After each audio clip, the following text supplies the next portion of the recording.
The Pope is in Halifax tonight, not the one you're used to seeing from Rome. This Pope is the head of the Coptic Orthodox Church. The CBC's Anjuli Patil is at the Halifax airport and spoke to the Pope a few minutes ago. Anjuli. Well, Amy, that was a really whirlwind interview. It was all happening so quick, just here at the arrivals gate at the airport right now. And where we interviewed him, it was just up in a lounge, just kind of separate from all this. But it happened really quick. There was a lot of excitement leading up to the Pope Tawadros II's visit here, months in the making. He's here in Canada for a month-long visit. Now, he is the 118th Patriarch of the Coptic Church, and he's going to be here to lay down a cornerstone for a new church that's being built out by Carney Lake Road. Now, for people who don't know much about the Coptic Church, it's actually as old as the Catholic Church. It started around the same time where the Catholic Church started in Rome. This church started in Egypt by the Apostle Mark. So lots of followers worldwide, not as many as Catholics, about 18 million followers worldwide, 50,000 of those followers here in Canada, and more specifically 550 here in Nova Scotia right now. So this is a very quick trip, but have a listen for yourself. Here's what the Pope has to say. He's very excited. It's a good opportunity for me to know these churches and to help them after beginning for 50 years to start a new beginning for the future. So again, the trip wraps up by tomorrow morning. He's off to Newfoundland. So again, very whirlwind visit. All right, thanks, Anjuli. Anjuli Patil live at the airport tonight.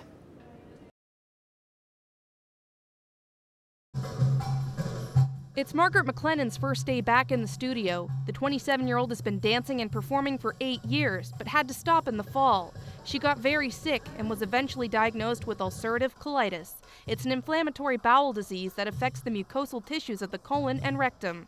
She dances with an ostomy bag, which is how she uses the bathroom now. For a while I thought I was going to have to quit belly dance because this, having an ileostomy should be a career-ending illness for a belly dancer, and I was really, really upset for about half an hour, but then really upset for only about half an hour. And then I remembered that that's not why I started dancing in the first place. Now MacLennan is practicing for a main stage performance in Newfoundland for the United Ostomy Association of Canada. It's happening at the end of the month. Well, I do have a lot of scar tissue to kind of get over, so I'm relearning how to use all the muscles in my abdominals. How's Margaret doing? Amazing, as always.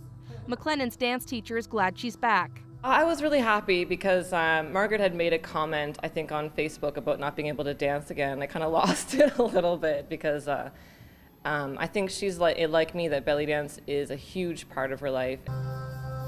Last year, there were 350 ostomy operations performed in the Halifax area, almost one for every day of the year. Ostomy Halifax says MacLennan's story is inspirational. Your life doesn't stop. You can go on, you travel, you have friends, you work, and you can do whatever you did before. And that's how MacLennan feels too. You probably have to kill me or chop off most of my legs. As long as I have a part of me that can dance, I'm still going to do it.